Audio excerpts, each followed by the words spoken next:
Welcome to Why I Left, a podcast that explores the Great Resignation. I'm your host, Brian Akar. Join me as I chronicle real stories from real people about the reasons they decided to leave their jobs during the pandemic and what has happened since.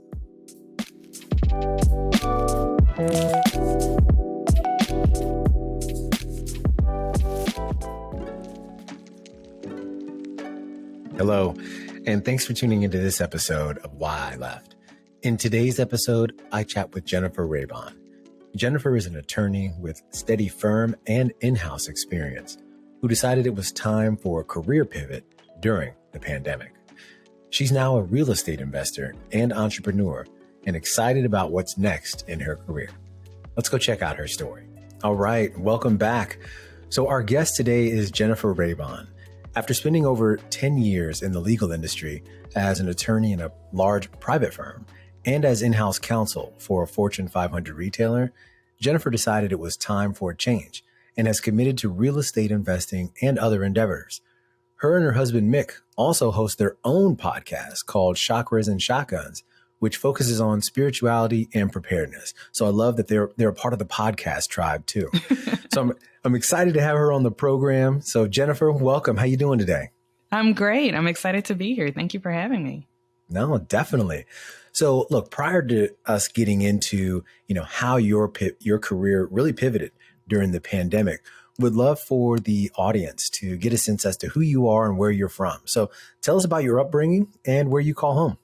Sure. So I'm originally from Dallas, Texas, from a suburb called Duncanville, City of Champions, and was raised by parents who were very focused on education. College was 13th grade. That's just what you do. Then you go get a good job. Doctor, engineer, lawyer would be great. And I somewhat fell into the law. I knew that I did not want to go into entry-level public relations, which is what my degree was in undergrad. And I said, well, I want to go to grad school.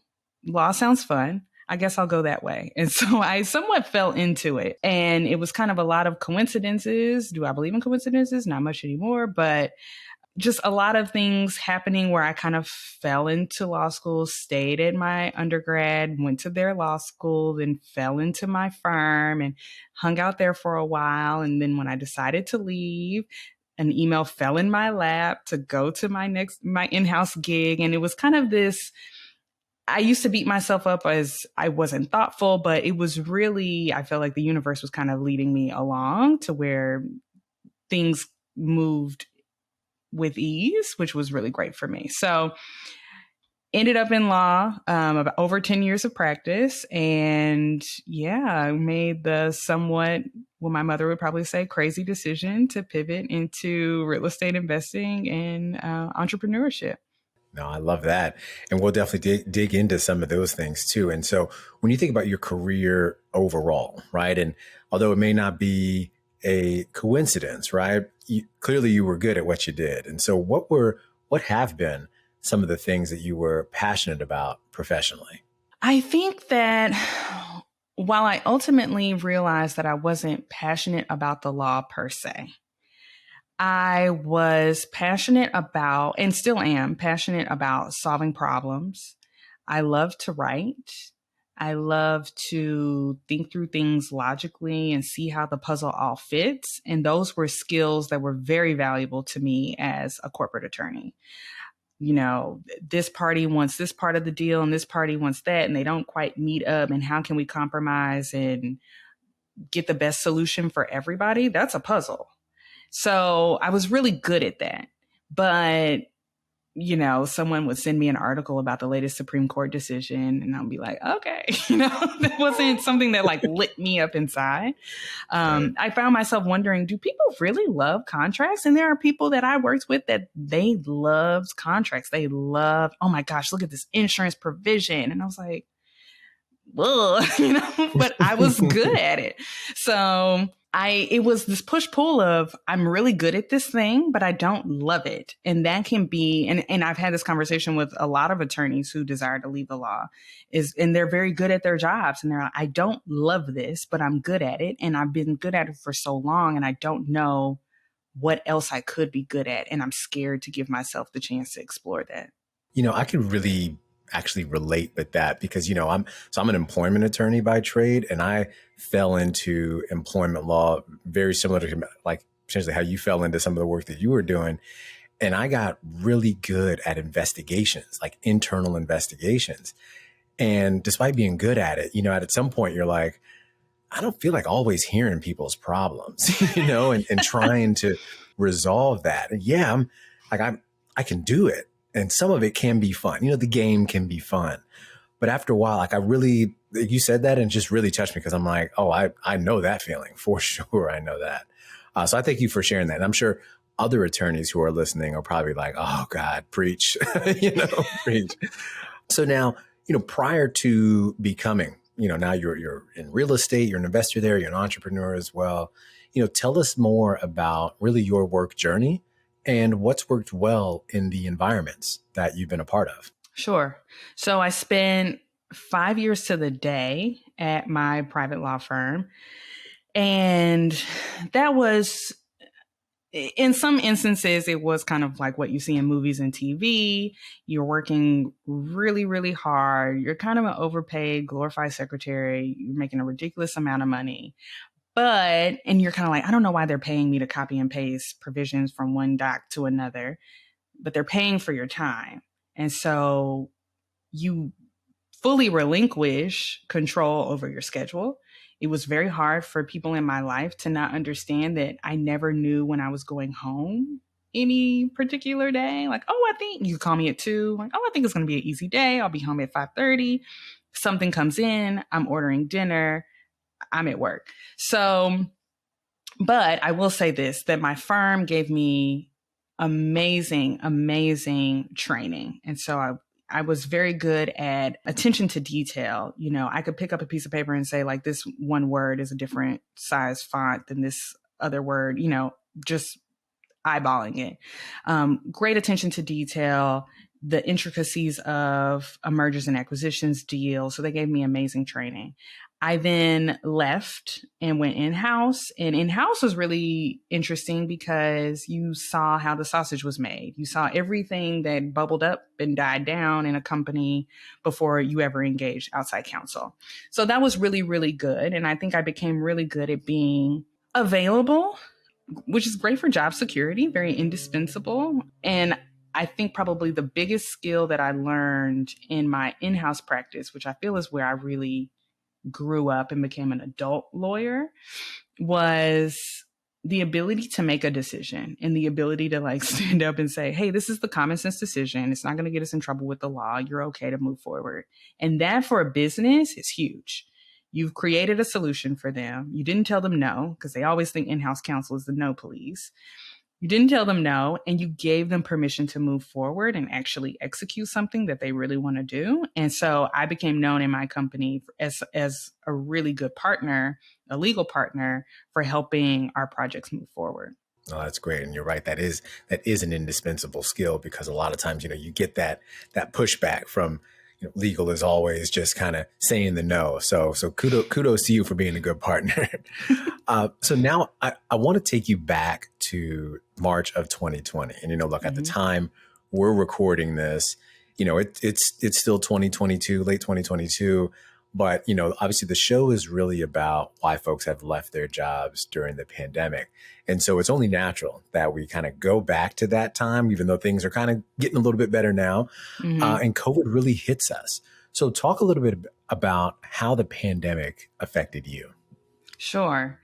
So it was interesting at the time, maybe a couple of months prior, I was actually thinking about leaving my in-house role. There was a lot of change, a lot of turnover, and a lot of the people, including my boss, who was an amazing advocate, like the paragon of what a manager should be, had left. And so I was getting that itch to leave. And I was like, maybe I should leave. And so I had started looking. Pandemic hits. And I said, well, maybe I should sit down because at that time, we just didn't know what the economy was going to do. Is it a good time to leave? You don't want to leave somewhere and then, last in is first out, and now you're out of a job. So I decided to buckle down. My husband and I had an 18-month-old at the time.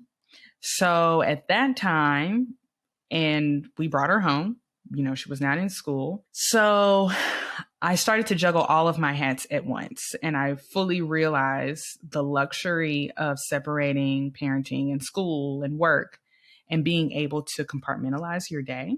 So I could go to work, I could be in my office, and I don't have to really be mom unless daycare calls me and something's come up, and I can be fully engrossed in that. But I was caregiver, wife, partner in the home, domestic responsibilities while working this full-time job that had actually become double the work because my boss left and I was asked by the company to take on his responsibilities in my same role. So the stress of the pandemic, watching death on this incredible scale that we had never, ever seen before, and being asked to plug along, keep working, and keep working with additional responsibilities, that was very, very difficult. And I think coupled with this spiritual journey that I was going on, which we can talk about more, it made me very, very self-aware of exactly where my energy was going at all times, because I knew I had a finite amount of energy, and we were finding that a lot of us, the collective, were finding that we weren't finding the time to re-energize, especially the parents with small kids. That was a very, very difficult time, and being scared to just leave your house. So we were very conservative about COVID because we were worried about our kid. We only had one at the time. And yeah, we were juggling. It was juggling quite a bit, and still putting on a brave face at work, which I've heard a lot of stories about how that was also mentally very, very draining on the workforce. Right. And so as you're going through that time, what were some of the things that you started to learn or at least recognize about that balance that you talk about, or lack thereof, between work, home, family, domestic responsibilities, etc.? What were some of the learnings?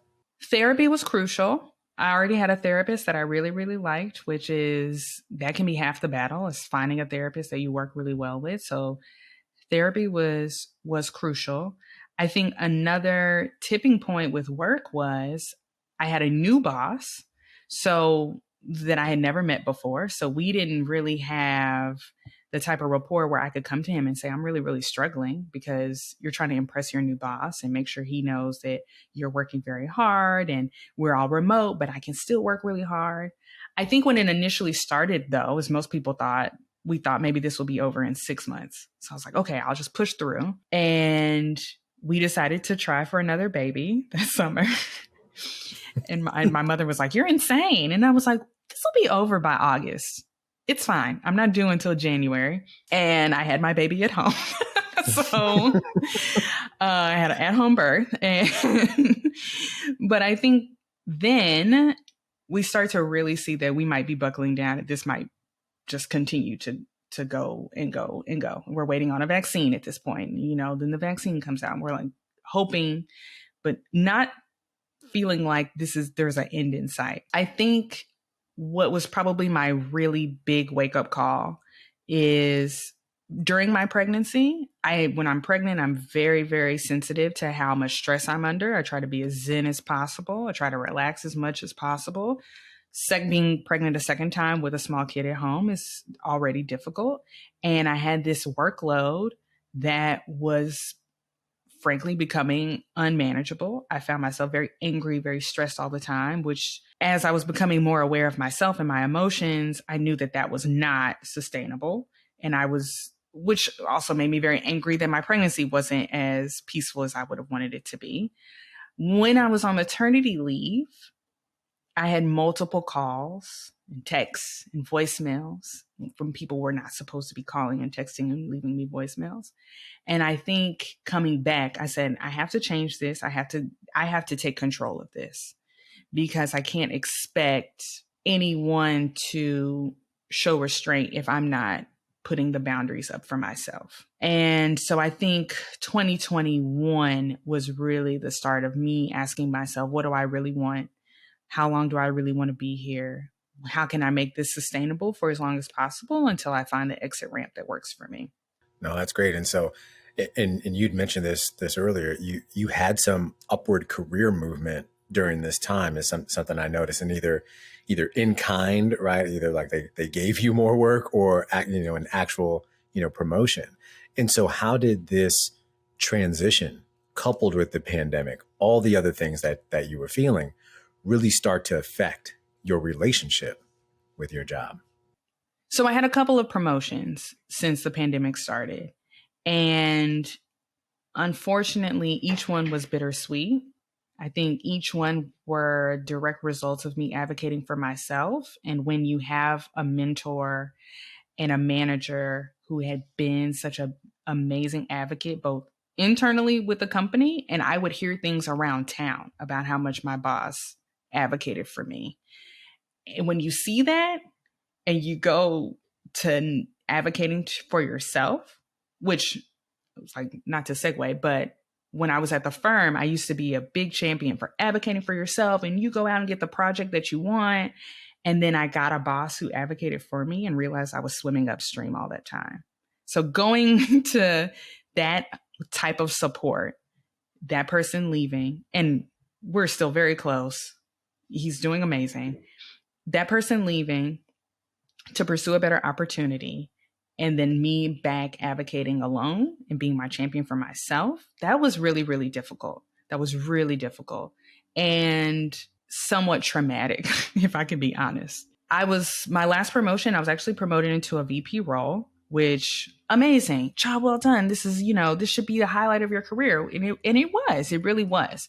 I think what was hard and what really stuck out was when I was promoted, I was told, well, you were already doing the job. And this was supposed to be a compliment. And not understanding that meant that I was leaving real money on the table if I was already doing that job. And we're talking base, bonus, equity. And that was rough. That was really rough. I was like, I'm excited. The promotion's great. The money's fantastic. This is perfect timing. I ended up getting more maternity leave because I was promoted into that role. But at the same time, knowing that I had been doing that work for over a year. And so that also it was hard to reconcile all of those feelings. I think sometimes in corporate, you also talk yourself out of feeling uncomfortable, because if we truly allowed ourselves to really feel that discomfort, we might have to make some hard decisions and embrace change, which can be rough, especially for me. I don't like change at all. I have a really hard time. I always say that when I go on vacation, I'm a little homesick for like a day, even if it's like my favorite place in the world. Just like the change of like leaving my home is weird.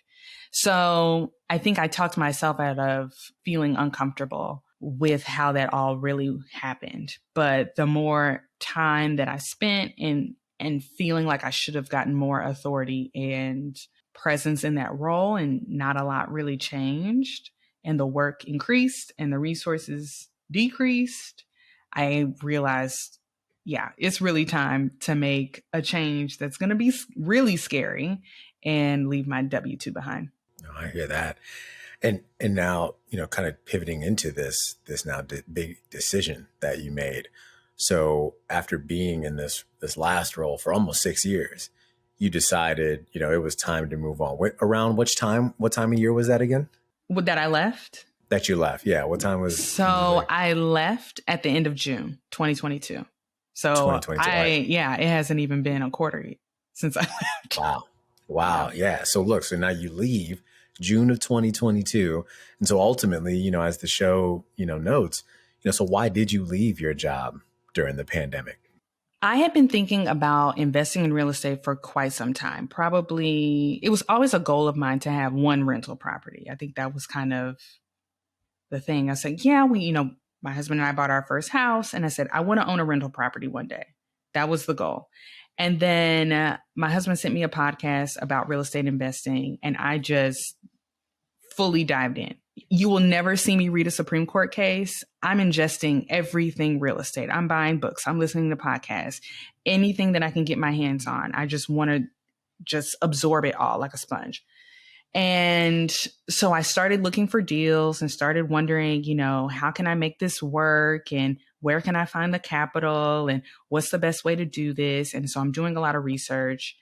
In December of 2021, I think I hit a wall. I hit a wall going into the holidays.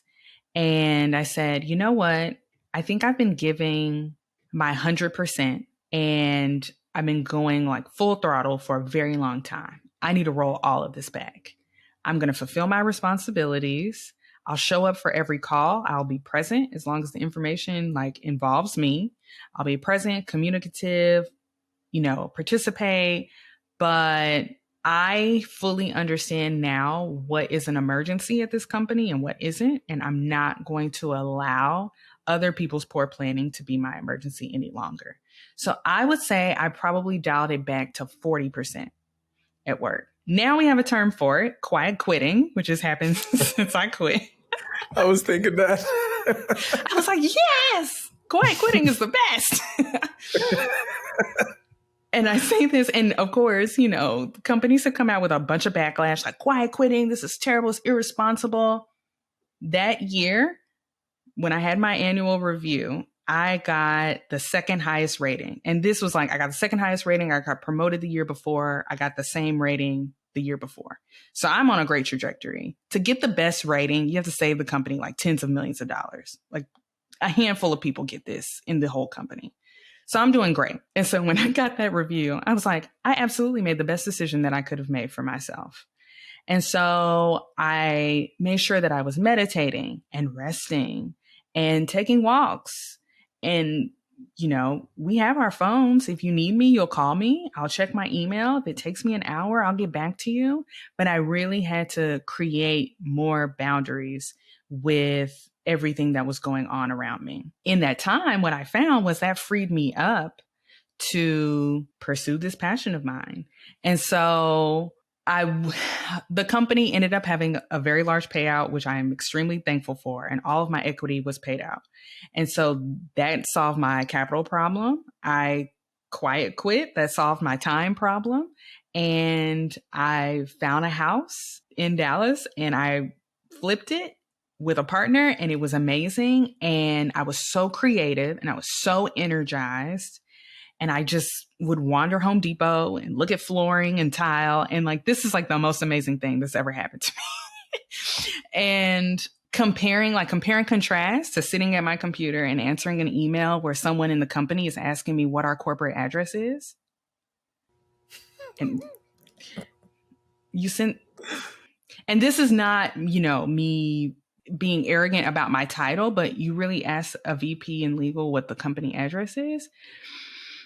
That is not energizing. That drained me. I felt my posture change. I felt myself get hunched over and angry and I'm getting vain and I don't want frown lines and realizing I need to go where I feel energized. And if I'm at 40% and I'm exceeding expectations, what does it look like when I'm at 100% and I'm passionate about what I'm doing and I'm doing it for me? If I'm achieving results and being a good partner for my business clients, and I'm not emotionally excited about any of this at all, what results can I get if I'm super, super excited about every single thing that I'm doing? I think that was like a huge revelation for me. And yeah, so then it was like, okay, so how are we going to do this? And I ended up buying a house in the Joshua Tree area, deciding I wanted to Airbnb it. And I just started to look for ways that I could scale my real estate business as quickly as possible and replace my income as quickly as possible. And so it's been a lesson in fear for sure. We're talking ourselves out of fear every day because a W-2 is safe and there's insurance and a steady check and you can take a day off and not feel bad about it. And being an entrepreneur is scary and risky, but the reward is so, so great. And so I am loving every second of it. And so it's just been really exciting watching all of this come to fruition. No, that's awesome to hear. And, we talk a lot about that on the show too, about overcoming fear. I had many a guests talk about how they pushed through that. So I'm glad that you mentioned it. So clearly this has been, a huge impact on you, right? That question that you asked yourself, right? The what if I gave 100% to something that I was actually truly excited about seemed like that pivotal moment, right? And so now when you think about some of these things, what did you actually learn about yourself throughout this process?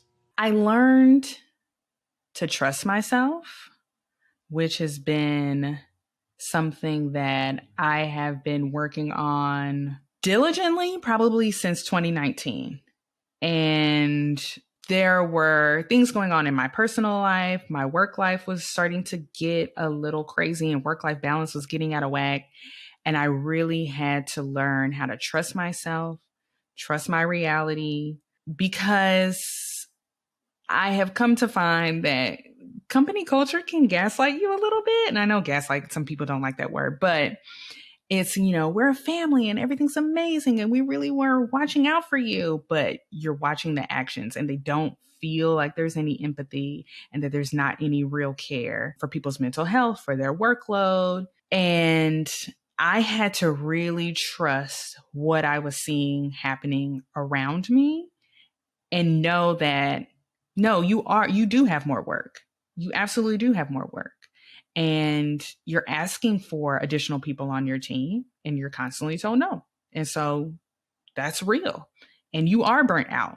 And, the powers that be might say, well, we're all a little stressed and your reality is important. And you have to trust that. And you have to trust yourself and your gut. And I think that I could have easily talked myself out of not making this leap, out of being distrustful of what I could do. But I had to take a step back and say, look at what you did again when you weren't fully, the cheerleader for the company that you could have been. And trust yourself, trust what you know, trust your eye. Trusting my artistic side is also new because I deal in papers and contracts and deals. And trust that you know what you're talking about. No, I love that. And so tell us a little bit about some of the things that have happened since you left.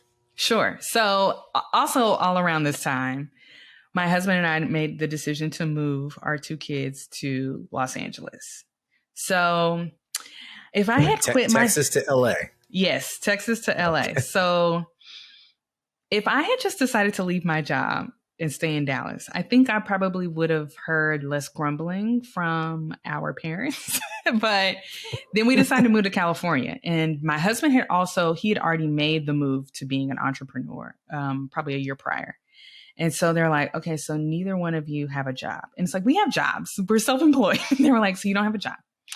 And this was a quote from one of our parents. Did you know it's more expensive to live in California? Yes, we're aware. So we made the decision. We found a house here and we moved. We downsized and made this leap. And we're blocks from the beach. We try to go to the beach once a week. It's a completely different lifestyle.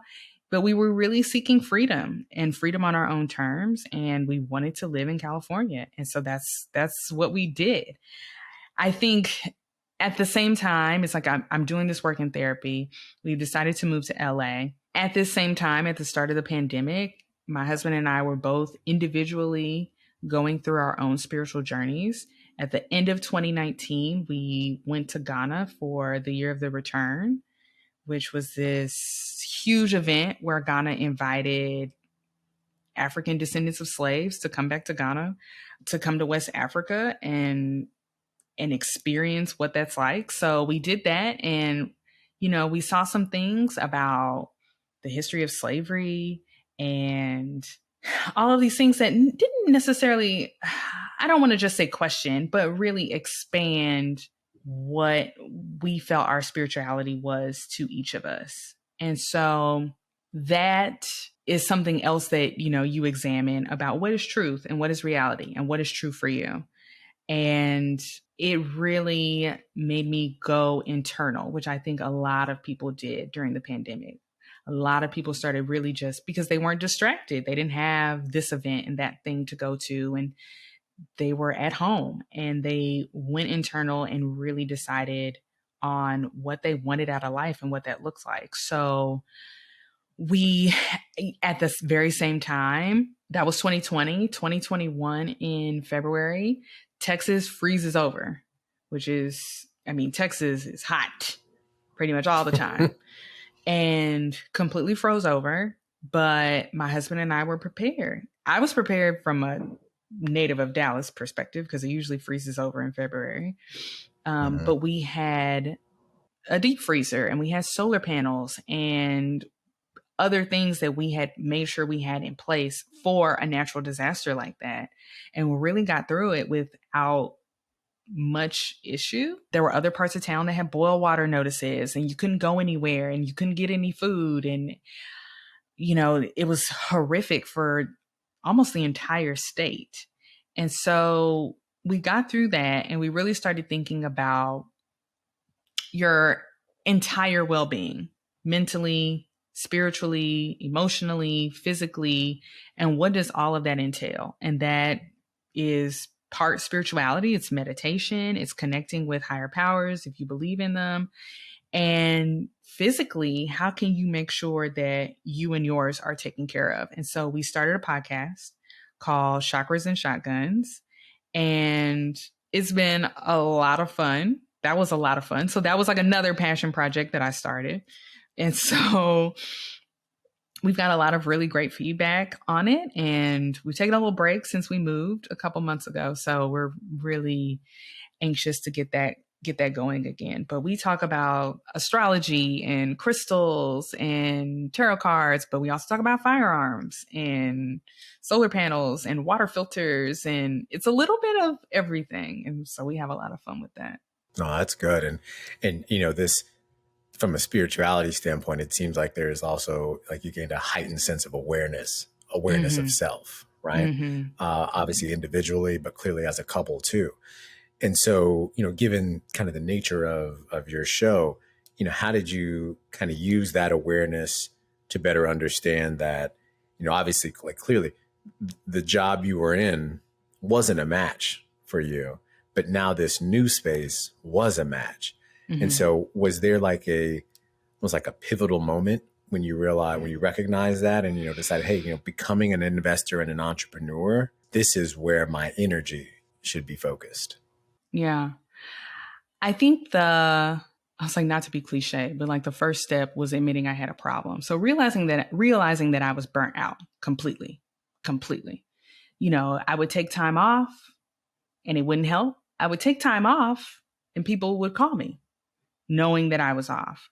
I actually looked for other legal jobs. I actually interviewed for other legal jobs.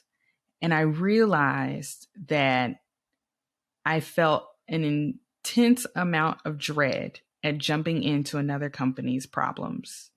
And the fact that I used problems was also a big tip off. Jumping into their projects or initiatives or things that they wanted to accomplish.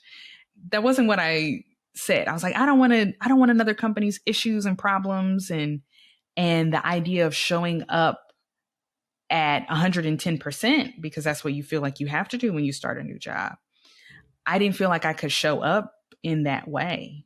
And I definitely did not want to leave a remote work situation. I think I was definitely that employee that was like, there's no turning back for me. And I am home forever.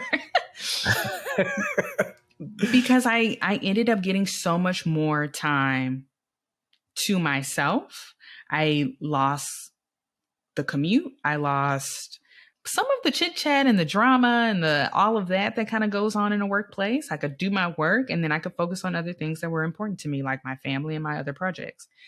So when I realized that I was for sure burnt out, then I knew that at a minimum, I had to leave work altogether. At a minimum, needed a break. And so I knew that. But then it didn't really sound appealing for me to just like not work in the sense of just do nothing or be a stay-at-home mom, which I think is a very noble profession and works harder than probably most corporate jobs. I think that I really wanted to jump in and fully engage myself in the projects that I was interested in. And so then it was, okay, you're burnt out, but you're not burnt out on your passions. You're burnt out on being a lawyer. And that's okay. And this was my own pep talk, but then it became like the pep talk for my parents was that I'm still a lawyer. I'm still an attorney. I could still go do that whenever I want. I think that helped them a little bit. Right. But this is what I want to pursue for now. Yeah, no one's just taking it away. Right. No, that's a plus. Yeah. And so now, a part of the show, what I always love to do is, and truthfully, this is the section I usually get most of my feedback on, right? But I love to get advice from our guests who come on to really share with our listeners, right? And so when you think about someone who may have a similar experience to yours, but really they don't know what to do next, what type of advice would you give to them? So I've actually talked to some people who weren't lawyers, but people that I've worked with who were like, I don't know what I want to do. And I always recommend this book called Designing Your Life. It's by Bill Burnett. I wrote it down so I wouldn't forget. It's by Bill Burnett and Dave Evans. Have you talked about it on the show before? Oh, yeah. Episode, what was that? I think it's 19 in season 1.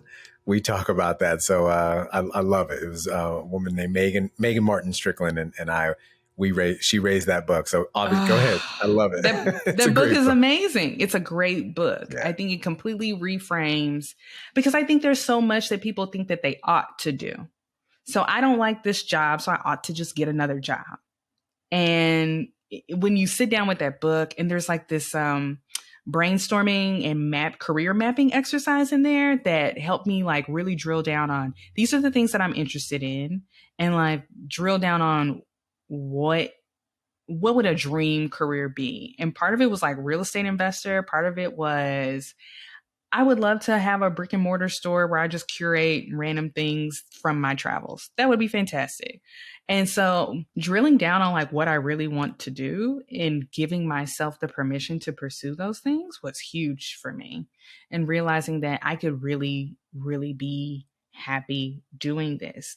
Now, I think a lot of times people in corporate America can get caught up with the steady income, especially if you're making 6 figures and trying to replace that. And what does that look like? I think before you let yourself get caught up on, I'm gonna have to pay for my own insurance, and how can I get a loan to do this if I don't have a W-2? Like just really drilling down on what makes you happy. And even if that doesn't become your full-time career, finding time to just explore that and just finding joy, I think is so crucial to our mental health, because I've watched myself, I've watched family, I've watched friends, I've watched even my husband struggle to tell me what brings you joy.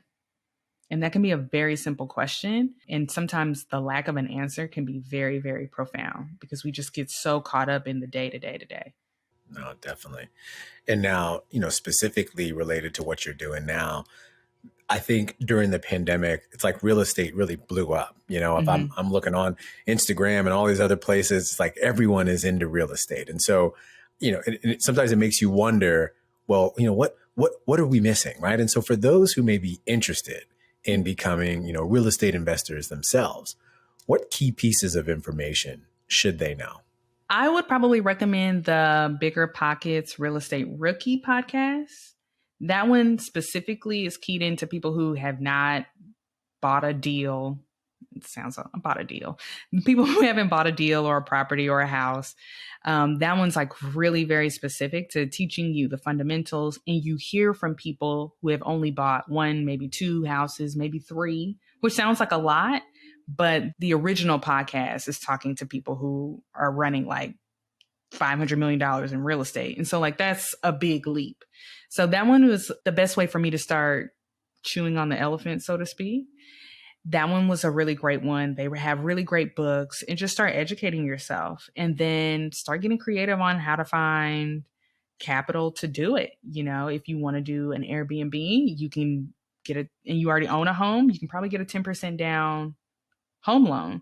And I think a lot of people don't know that. There's a lot of really creative ways without having hundreds of thousands of dollars in the bank to start a real estate career. Oh, that's great. And now, look, you've left kind of the corporate space, but clearly there are folks, still in the game. And look, and employers are not going anywhere, right? And so what more do you think employers could be doing to better support employees during this time? I would challenge employers to start making decisions from places of empathy and humanity. And I think companies easily get caught up in the numbers, which is what they do. They're entities. But meeting your workforce where they are and listening is so, so crucial, because in this entire time, I was speaking up. I'm not a super quiet employee, and I try to speak truth to power. And I think feeling unheard really, and actually it helped me make this move. But I think if I had been heard and listened to, I might still be in my role.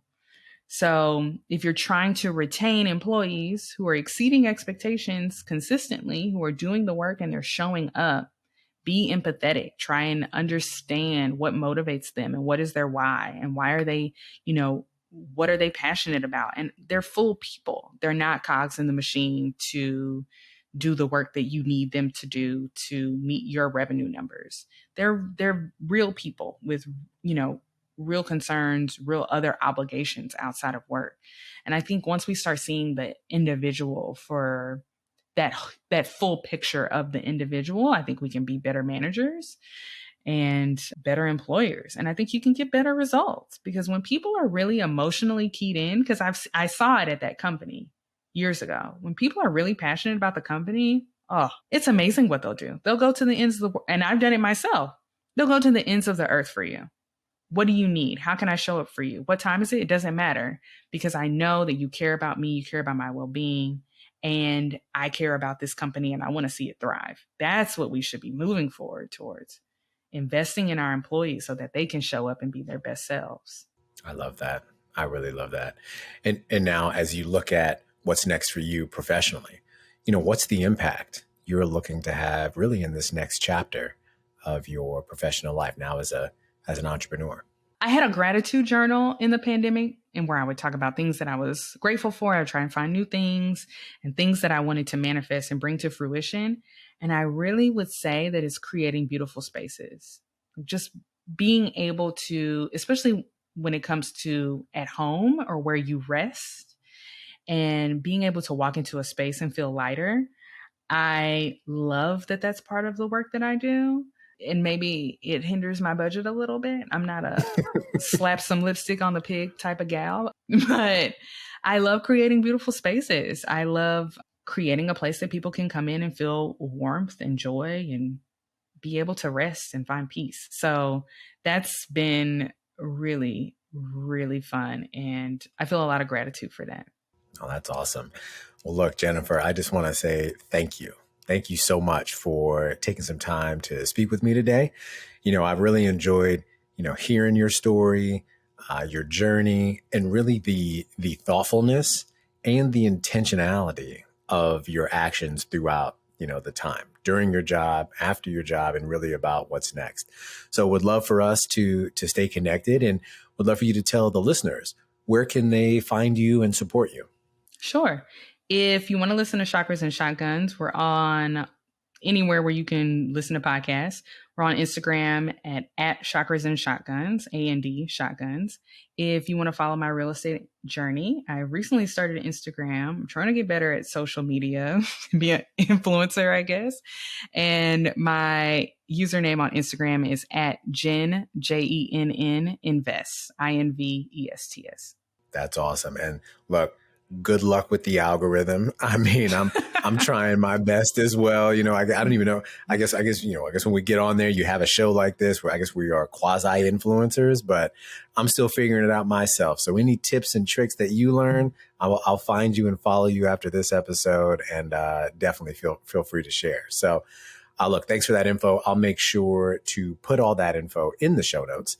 And look, that'll do it for today's episode. Again, I want to thank my guest, Jennifer Raibon, for joining me today. Like I said, he'll share all of that info along with those book recommendations and podcast recommendations in our show notes. And I hope you all have a great week. So Jennifer, thank you again, and we'll see you all next time. Thank you. Thanks again for listening to Why I Left. Be sure to join us next time for more stories from the Great Resignation. Visit us at www.whyileft.co. That's whyileft.co. And subscribe to the show on YouTube, Spotify, Apple Podcasts, or wherever you get your podcasts.